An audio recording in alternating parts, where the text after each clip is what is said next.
Glória a Deus, bem-vindo a todos. Vamos abrir nossas Bíblias no livro de Esther, capítulo 4. Capítulo 4 do livro de Esther. Hoje nós estamos comemorando o Dia Internacional da Mulher que passou nessa semana. Nós vamos ter uma comida maravilhosa que os mestres cucas devem estar lá nesse exato momento terminando o seu preparo. Lázaro, se prepara para a gente comer. Mas antes eu quero meditar com algo muito lindo que nos ensina a Bíblia no capítulo 4, verso 13. 4:13, nós vamos ler só 2 versos. Apesar de ser Dia Internacional da Mulher, homens, a palavra de Deus há de falar por todos nós. Mas é óbvio que a minha ênfase hoje está nelas. 4:13. Acharam? Esther? Se não achou, vai para o índice, eu espero, porque você precisa ler esse texto, um dos textos de maior importância que tem na Bíblia, e um dos livros também mais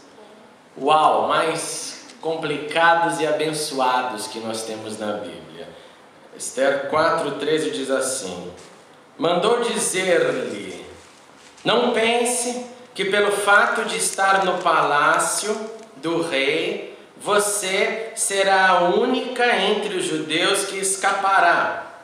Pois se você ficar calada nesta hora, socorro e livramento surgirão de outra parte para os judeus. Mas você e a família do seu pai morrerão. Quem sabe, se não foi para um momento como este que você chegou à posição de rainha? Vamos orar. Pai, obrigado pela tua presença, pela liberdade. Nós te agradecemos por tudo que já fizemos, tudo que já tivemos oportunidade de dedicar para a tua glória, as nossas canções, o nosso clamor, as nossas ofertas, as nossas vidas. E agora é com esperança que chegamos diante de ti, para ouvir a tua voz. E sabemos que o Senhor quer falar conosco. Por isso, dá-nos atenção devida. Abre a nossa mente, fala conosco. Em nome de Jesus. Amém e amém. Gente, o contexto do livro de Esther é um contexto conhecido por muita gente. Na verdade, esta semana se comemorou Purim. Quinta-feira foi comemorado Purim. E eu quero nos lembrar dessa história linda. É uma história que acontece lá na Pérsia. A Pérsia, a região que hoje chamaríamos de Irã. Susã, a cidadela de Susã, se encontrava naquela região, na região do Irã. E ali um rei, no começo do livro, está fazendo um banquete. O livro, na verdade, é cheio de histórias políticas. Histórias de um reinado que parece que vive só gastando dinheiro e não fazendo nada. Eu creio que o livro de Esther tem muita relação com todo o país corrupto da terra. Aquele que parece que só gasta e não faz nada. Sabe daquele do tipo que você paga os impostos, mas você nunca vê os impostos sendo transformados em serviços. Em Susã, nessa cidadela, assim era o esquema. Ao ponto do livro nos dizer que, só para você ter uma ideia disso na prática, que o governo chega a ter 180 dias de festa. Se o ano tem 365 dias, então ele fica metade quase do ano comemorando. Comemorando com o quê? Com o dinheiro que vem da onde? Do povo. O contexto do livro de Esther, então, é um contexto de má administração política, de uma sociedade totalmente equivocada com a sua cidadania, porque permitem o seu rei ficar comendo. Ele não trabalha, ele não age. O livro de Esther também nos mostra, se você ler atentamente, eu estou tentando trazer os highlights daquilo que pouca gente presta atenção, você vai perceber que é um rei que nunca tem muita opinião. Ele sempre precisa ouvir de alguém o que tem que ser feito, das decisões menores às maiores. Então você começa a montar um quebra-cabeça. É uma sociedade desestabilizada, é uma sociedade corrupta, é um governo que só pega dinheiro para gastar e ele não tem uma personalidade para dirigir a nação. Então ele fica ouvindo dos outros o que fazer. E numa dessas festas, num desses banquetes, ele pede para entrar a sua mulher E tem um comentário muito interessante, que eu não sei se você também parou para pensar nisso, mas que o texto diz que ele manda, quando a festa estava pegando fogo, vir a sua mulher Vasti para ele mostrar para os seus amigos como a mulher dele era bonita. E a mulher, a Bíblia nos diz que ela vem somente com a coroa na cabeça. Que ela aparece ali diante dos homens com a coroa, que ele queria que ela viesse dessa forma e alegrasse a vida dele, mostrando como bonita era a sua mulher. E a sua mulher recusa, a sua mulher não está disposta a fazer isso, que torna, ou talvez faz nascer na Bíblia, o que poderíamos chamar do movimento feminista, ou do feminino, que é um movimento de quando uma mulher diz não numa sociedade patriarcal. E essa mulher diz não. O resultado é que essa mulher então acaba sendo expulsa, não por vontade do rei, mas porque, como disse, ele ouve o conselho dos outros. E os outros dizem para ele assim: olha, se todo mundo começar a fazer isso, se todas as mulheres começarem a fazer isso, o homem pede uma coisa e elas não escutarem, vai ser um problema para o reino. E então Vasti vai embora. E passado um tempo então depois, vem a ideia, que sabemos também da Bíblia, de um concurso de beleza, para que nesse concurso o rei pudesse escolher a sua mulher. Na verdade, quando eu leio esse texto, me parece aqueles programas que hoje a gente assiste aqui na Inglaterra, o Bachelor, ou alguém, um monte de mulheres à procura de um homem, ou um monte de homem à procura de uma mulher. O rei fez igualzinho. Vamos ver quem é a melhor que eu posso achar. Vamos eliminar as que não são tão legais e eu vou me casar no final. É essa história tão antiga e tão atual. Tão antiga e tão atual. Como parte dessa história, em todo reinado tem sempre um inimigo. Em todo reinado tem sempre alguém que quer puxar o tapete. Em todo reinado tem sempre alguém que quer o poder. E nessa história também tem alguém que quer o poder. O nome dele é Ramã. E ele quer o poder, ele quer ser visto pelo rei como alguém que merece honra.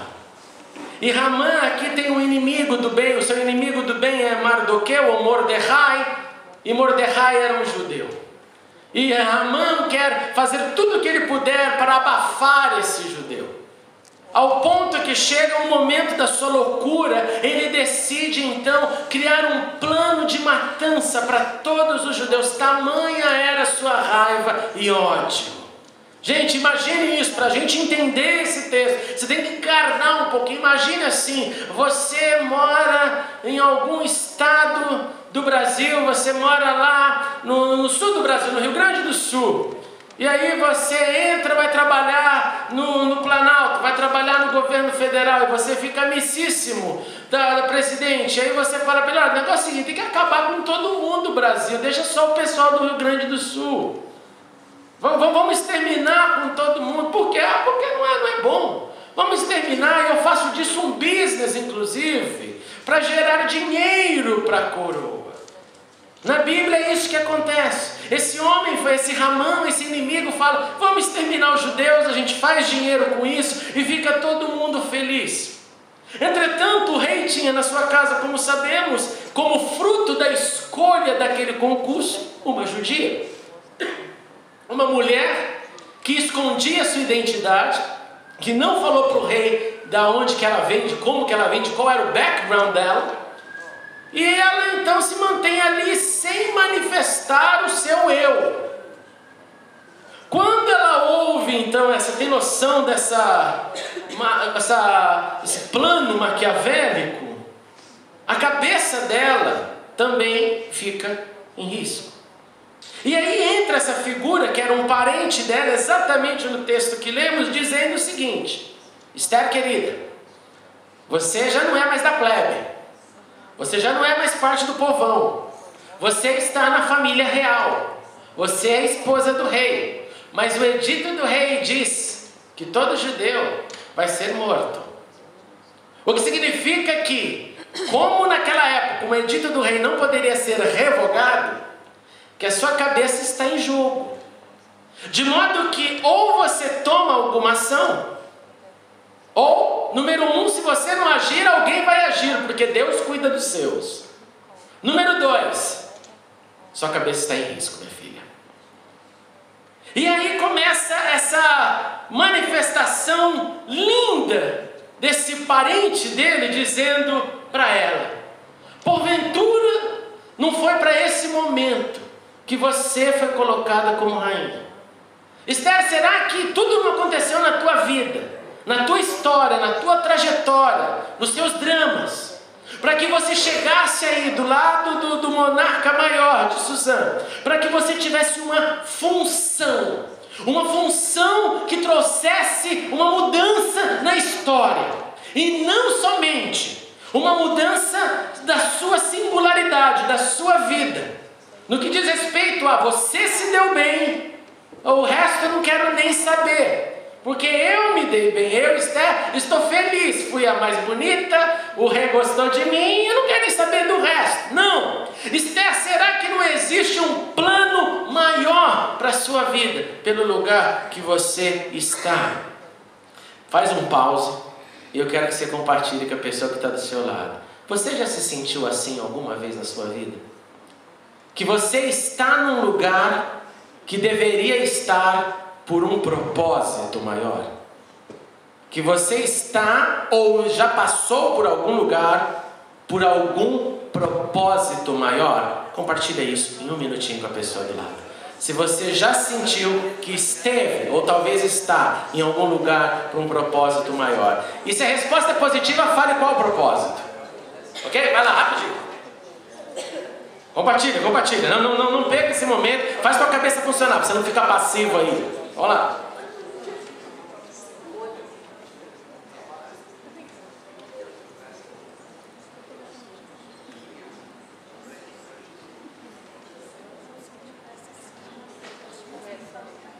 Quem se responde, fala.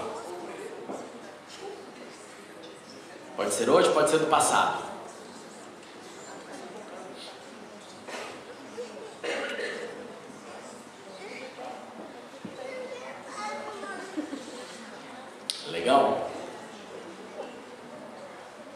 Legal? Conseguiu pelo menos imaginar algumas coisas aí? Ótimo, volta para mim e guarda essa tua resposta na sua mente. Guarda essa tua resposta na sua mente.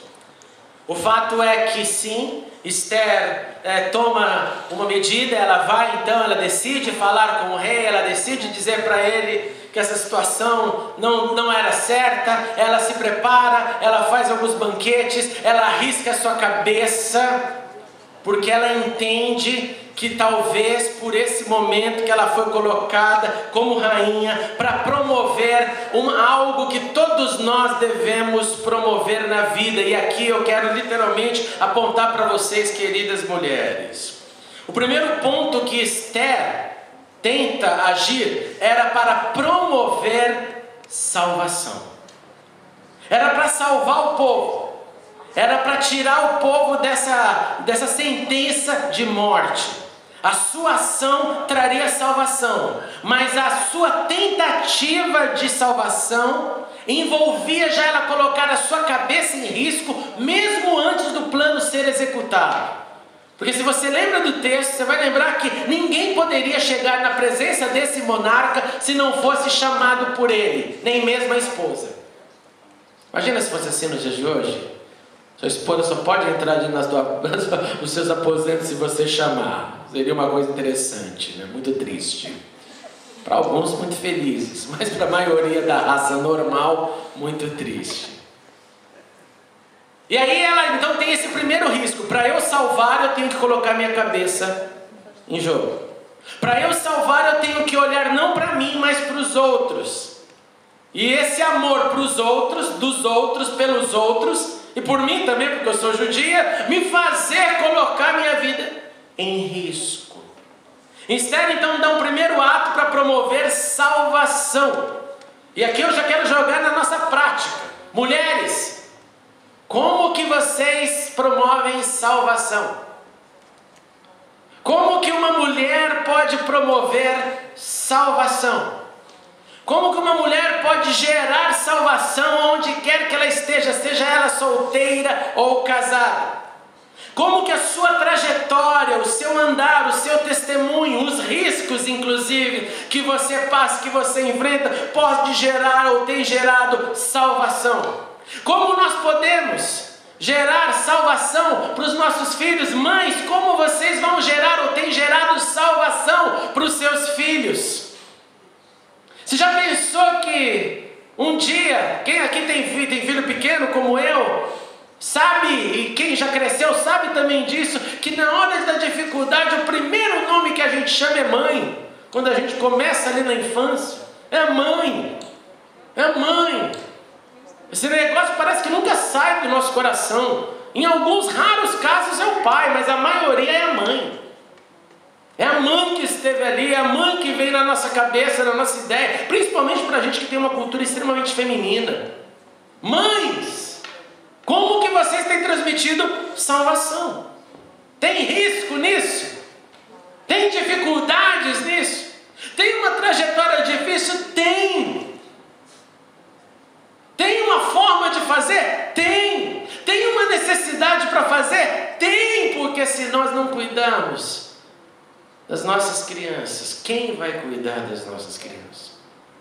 Então cada mãe é chamada para ter essa primeira missão que eu posso pegar já nesse exemplo de Esther. Eu preciso gerar salvação para o meu filho, para minha filha. Minha criança precisa ver em mim alguém estável, alguém maduro, alguém de caráter, alguém coerente para eu gerar salvação nessa criança. Para que quando ela cresça, ela possa olhar lá em casa não era assim. E eu queria te repetir algo que é muito comum. Tudo o que o seu filho vê em casa, ele vai repetir um dia fora de casa. Tudo. Se na tua casa era um palco de brigas, seus filhos são sérios candidatos a viverem com brigas. Se na sua casa grito é normal, seus filhos têm grandes possibilidades de ser verdadeiros gritões. Se na sua casa tem um feminismo aguçado ou um machismo extrapolado, o homem e a mulher vai seguir ambas tendências, ou um para um lado, outro para o outro. Se na tua casa existe amor, cordialidade, temor, também os seus filhos têm grandes chances de seguir nesse caminho. Se na sua casa, quando alguém liga e você não quer falar, você fala que eu não estou, você já está ensinando desde o início para os seus filhos como mentir. E segundo a Bíblia, você sabe que é o pai da mentira, né? O capetão. Você está falando, olha filhinho querido, fala que eu não estou. Na minha casa tinha quase morte. Porque quando ligavam lá atrás dos meus irmãos, eles falavam isso, eu falava, não, vou falar que você não quer falar. Ixi, muita gente que sai correndo depois. Eu falava, eu vou mentir, eu pego por causa de você. Você sobe correndo, eu falo, saiu, não quer falar, ou não pode falar agora. Liga depois. Porque cada gesto tem algo que transfere para eles. Mães, se você ensinar para eles a medida do amor, vai ter grande chance de executar amor. Mas se ensinar para ele a medida da vingança, vai ser um cangaceiro e vai falar, mamãe falou que pode. Mamãe falou que pode. Mãe, se nós ensinarmos para os nossos filhos, se nós tivermos nossos filhos como os primeiros discípulos, os primeiros recipientes de salvação, isso vai fazer com que a gente, homens e mulheres também, possam ser esse exemplo de salvação o tempo inteiro. Primeiro ponto que Esther me ensina é: eu vou então promover salvação, eu vou correr os riscos, eu vou encarar os meus medos, mas a salvação está acima de qualquer coisa. Segundo ponto que eu aprendo nessa disposição de Esther ela não tem só disposição de promover, de agir, de andar, de ir, de encontrar, de preparar banquete, mas de falar. E falar, ouve isso, na hora certa. Porque ela não fala de primeira. Ela não fala de primeira, ela espera o melhor momento. A Bíblia diz o seguinte, que a esposa briguenta é como uma goteira constante. Ou aquela que fala o tempo inteiro é como a goteira. Uma goteira já é chata, mas quando você tem uma goteira na sua casa, o que você faz? Você tem uma goteira em cima da sua cama, o que você faz? Você vai deixar ela lá? Ah, não, já vai parar de chover. Você vai tapar o buraco. Você quer que pare a chuva. E depois fica livre. O texto aqui de Provérbios 19:13, se você quiser ler em casa depois, está nos falando sobre as disfunções do falar de maneira errada. Mulheres, Deus deu para vocês sim, Deus deu para vocês, eu repito isso, o poder de falar. Por isso que vocês falam para burro. Deus deu poder para vocês não só de falar, ouve isso com carinho, mas deu um poder muito maior de discernir. Por isso que vocês também falam mais. Deus deu um poder para vocês, que é mostrado lá no Gênesis, que vocês, mulheres, devem ser aquelas que vão promover salvação nas suas casas, apontando os erros dos maridos. Sabia disso? Por isso que toda mulher que não fala se torna cúmplice. A Bíblia diz isso, que ela deveria ser essa ajudadora, que corresponde em algumas traduções. Mas esse corresponder, essa ajudadora tem o significado de eu percebo, por isso que eu alerto. E a Bíblia não fala isso para os homens. Por que, homens? Cadê os macho-mens aqui? Por que a Bíblia não fala isso para a gente? Porque nós somos um bando de cabeça dura, Genevieve. Então, deu discernimento para elas. E quem não percebe este princípio, fica batendo em faca. Fica batendo em ponta de faca. O princípio é que, sim, Deus colocou em vocês, mulheres, discernimento para trazer, para gerar pontos, para levantar situações, para fazer com que os homens pensem melhor. Amém, homens? Amém nada, né? Você viu o silêncio mortal? É assim que eles devem agir em casa também nessas horas. Não fala comigo, né? Não fala comigo. Mas aqui Esther nos mostra claramente um outro princípio que eu quero fazer esse paralelo. Ela faz um banquete, ela faz outro banquete, ela fica preparando, ela fica cozinhando o galo. Na hora certa eu vou falar. E eu vou falar. Eu nunca me esqueço, irmãos e irmãs. Minha mãe tinha essa característica. A gente acabava com a casa, o pau quebrava em casa, acontecia alguma desgraça, aquela coisa que você já fala assim, quando meu pai chega eu tô ferrado, aí hoje eu tô ferrado, você já não come, você já está desesperado, e daqui a pouco a buzina chega, você fala, chegou, é agora. Nessas alturas eu já punha a almofada na calça, eu vou apanhar. Minha mãe deixava meu pai chegar, recebia ele com um beijo, com carinho. Vai lá, toma banho. E a gente lá, tá tudo bem? E aí ele ia, tomava seu banho. A gente comia já aquela comida amarga, sabe? Nós vamos apanhar, a comida não desce. Come, que eu vou falar com seu pai, baixinho pra gente. E comia, e depois ele ia. Eu falei, vai ser agora, bate logo para ela. Não, vai para a sala. Ia para a sala, ficava lá, aquela tortura. E meu pai, tudo bem, como foi isso? Tudo bem, pai. Comia. Depois que ele comia, ele ia para a sala. Aí depois na sala ele assistia o Jornal Nacional. E a gente lá esperando, aí daqui a pouco, ela vai esquecer, tinha hora que dava até uma esperança. Todo mundo clamando, esquece, em nome de Jesus, esquece, a idade chegou, esquece. E daqui a pouco ela com todo o carinho, Newton, você não sabe o que aconteceu. A gente já, Jesus, começava até a falar em língua nessa hora, né? O que foi? Fulano, ciclano fez isso, com essa voz. Fez isso. Eu falei que você ia conversar com eles. Se meu pai tivesse um dia calminho, ele vinha interrogar. Se não, o que aconteceu? Nós já começamos a chorar, já bateu o desespero em todo mundo. Porque só de saber que ele ia dar bronca, a casa já caía. Ele nunca encostou a mão em mim.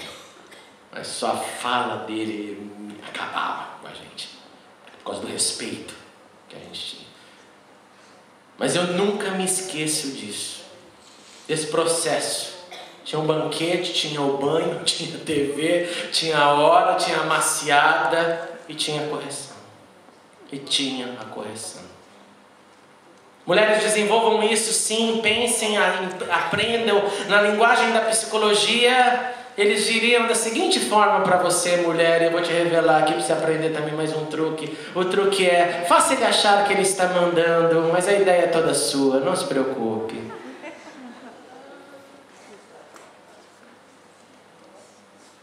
Segundo ponto que a Bíblia nos ensina também, que eu vejo que tem muito eco na vida de Esther, em Provérbios 14 diz que a mulher sábia, ela edifica a sua casa, mas com as próprias mãos a insensata derruba a sua casa. A mulher sábia, ela edifica porque ela constrói, ela salva, ela gera, ela produz, ela discerne, ela impulsiona, ela alerta, ela empurra. E a insensata não vê, não entende, não percebe, só vai empurrando para baixo, para a destruição. A prudente, ela empurra sim o seu homem para Deus, ela entende que se seu marido andar com Deus, discernir Deus, viver para Deus, Deus vai jogar o marido de volta para ela. Mulheres solteiras, pensem nisso. Vocês querem ter sucesso, achem homens de Deus. Senão vocês estão roubadas. Porque mesmo nos que são de Deus, às vezes tem up and downs. Quando eu digo aqui de Deus, é que decidiu andar com Deus, e que vai andar com Deus todos os dias. E que se errar, vai levantar e vai prosseguir com Deus. Com Deus. Com Deus. Sim, promova com sabedoria os banquetes. Se você tiver alguma coisa para pedir que você está querendo, aqui é outra fórmula, promova, prepare, assuma o risco, assuma a situação e fala, Deus, dê-me sabedoria, para tudo aquilo que eu tiver que promover salvação no meu lar, eu possa fazer com a graça do Senhor. E aí basta você perguntar, por que então muita gente não consegue? Por que então as calamidades acontecem? Por que então os filhos às vezes crescem totalmente rebeldes? Por que então não há essa paz na maioria dos casais? Por que então tanta coisa linda não tem acontecido na relação homem e mulher? Por que para quem é solteiro, seja homem ou mulher, é cada vez mais difícil encontrar o que chamaríamos no passado de bom partido? Porque cada vez mais a ausência de Deus levanta seres que não são literalmente gente que dá para construir algo, ou um bom partido, como diríamos. Mas com Deus dá, por essa razão. Se você se firmar na palavra e entender que a sua função, mulher de Deus, é promover salvação, é falar na hora certa, é assumir riscos, tudo isso em nome de um plano maior, com certeza, você e eu, nós teremos chances de gozar lares cada vez mais abençoados. A história de Esther, claro que prossegue, chega no final, o rei ouvindo o que ela tinha para dizer, essa chantagem que esse inimigo do rei estava fazendo, Ramã, esse inimigo de Mordecai, estava fazendo, o rei decide enforcar o seu inimigo, o rei decide dar condição para que todos os judeus lutassem contra a atuação do inimigo, e assim que começa na Bíblia a festa de Púrim, quando os judeus celebram até os dias de hoje, ano após ano, que um belo dia, por causa de Mordecai, por causa da rainha Esther, o rei permitiu que os judeus lutassem contra os seus inimigos, não sendo exterminados. Não sendo exterminados. O que eu quero dizer com isso, irmãos, irmãs e acima de tudo, irmãs, é que sim, Deus colocou cada uma de vocês num lugar especial. Deus colocou cada uma de vocês com uma missão. Eu não sei, na hora que você respondeu aí para o outro, você falou, eu não sei, acho que está aqui, acho que, sabe, esses achos, nós temos que sair do acho para a certeza. Eu acho que estou, eu creio que estou, aonde estou, fazendo o que devo estar fazendo, e não deixando a vida levar. E não deixando os acontecimentos do dia, das lutas, dos desafios, fazer com que a gente viva tomando atitudes por causa das coisas que estão acontecendo. Mas entender que Deus tem um plano para você que está no caminho de Deus, para você que anda com Deus, você deve saber que está dentro do plano de Deus. E se porventura não estiver, resgate hoje esse lugar. Fale: Deus, eu quero estar nesse lugar de que eu sei que ali é a minha porção e que eu estou fazendo o que devo estar fazendo. Não saia daqui hoje, mulher que aqui entrou, sem a sensação concreta: eu estou fazendo, eu estou vivendo o que eu devo estar vivendo e fazendo. Eu estou alcançando o que eu posso estar alcançando. Eu estou crescendo dentro daquilo que Deus tem me permitido crescer. E eu tenho sim errado, mas quero pegar esses erros e aprender com eles, e errar menos e acertar mais.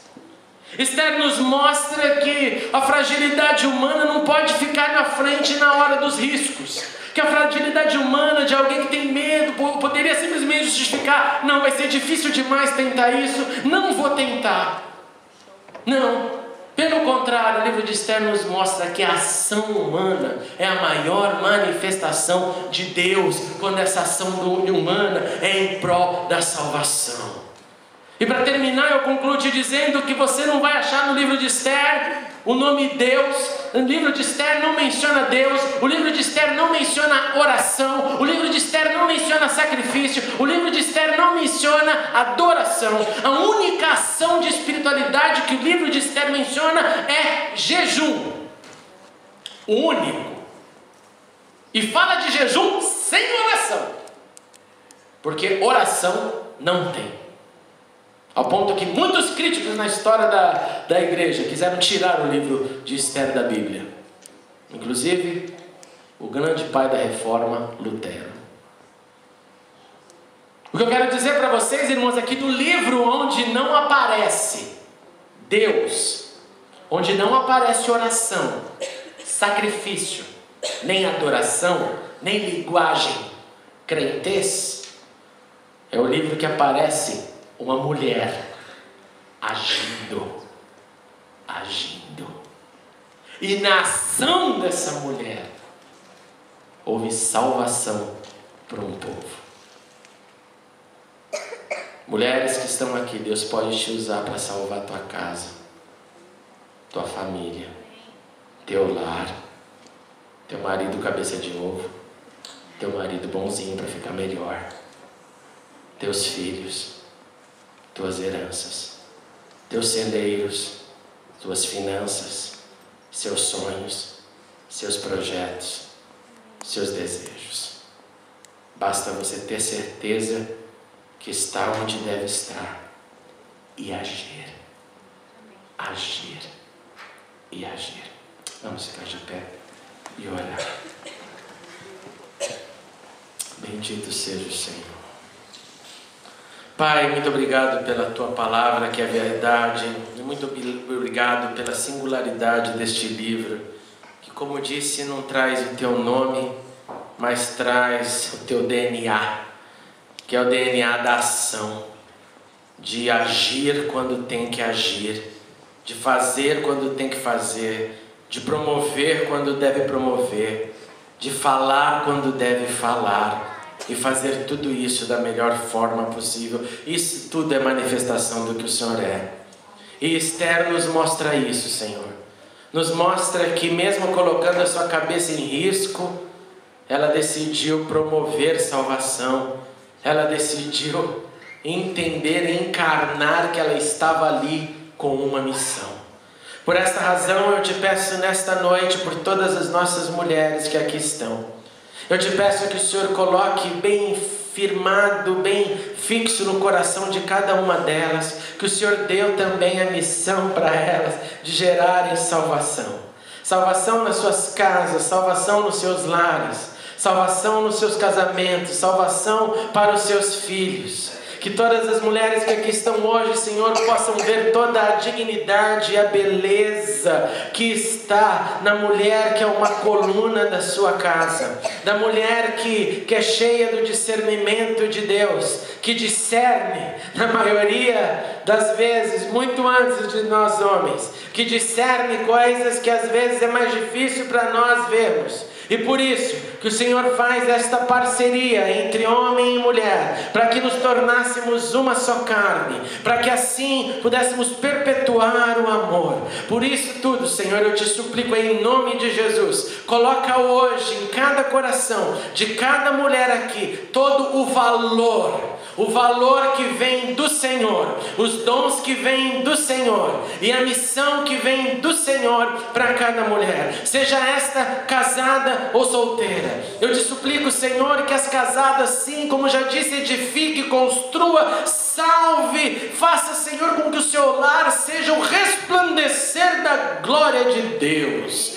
E eu te peço para solteiras, que elas, Senhor, possam encontrar também os bons partidos que vêm do Senhor, os bons encontros que vêm do Senhor, em nome de Jesus. Pai, dá também para cada mulher a sabedoria, o discernimento no falar na hora certa, o agir na hora certa, a brandura que amansa todo o furor, e que, Senhor, através do teu Espírito, cada mulher também seja uma profetisa na sua casa, perpetuando também a vontade do Senhor. Que cada mulher que aqui está, solteira ou casada, seja sempre uma mulher que impulsione o seu parceiro, que esses que casaram e que já vivem juntos, Senhor, que estão perpetuando uma família, que elas possam empurrar os seus maridos para ir mais diante e não para trás, em nome de Jesus. E aquelas que estão, Senhor, esperando este encontro, que elas não despertem o amor, mas que elas esperem o amor que vem da bênção do Senhor e do encontro que o Senhor pode promover. Pai, em nome de Jesus, eu oro para que cada mulher que aqui está possa nesta noite sentir toda a alegria, o orgulho santo, o desejo de engrandecer o nome de Deus, do Senhor, por ter sido feita mulher, e que elas possam exercer este papel pelo qual foram chamadas, com unção, com amor, com graça, com sabedoria, em nome de Jesus, para a glória de Jesus. E eu oro também por nós homens, Senhor, que nós possamos nos curvar, que nós possamos ouvir, que nós possamos entender a parceria que vem de Deus para a tua glória e para a harmonia do teu povo, em nome de Jesus. Amém e amém. Homem, sai do seu lugar. Mulher, fique no lugar. Homem, sai do seu lugar e vai dar um abraço em todas as mulheres, dizendo: parabéns pelo seu dia, você é uma bênção. Faça isso. Vai sair do seu lugar aí. Vamos dar um nosso abraço de carinho, dizendo: você é bênção. Continue falando, continue brigando, viu, Sandra? Continue falando e brigando.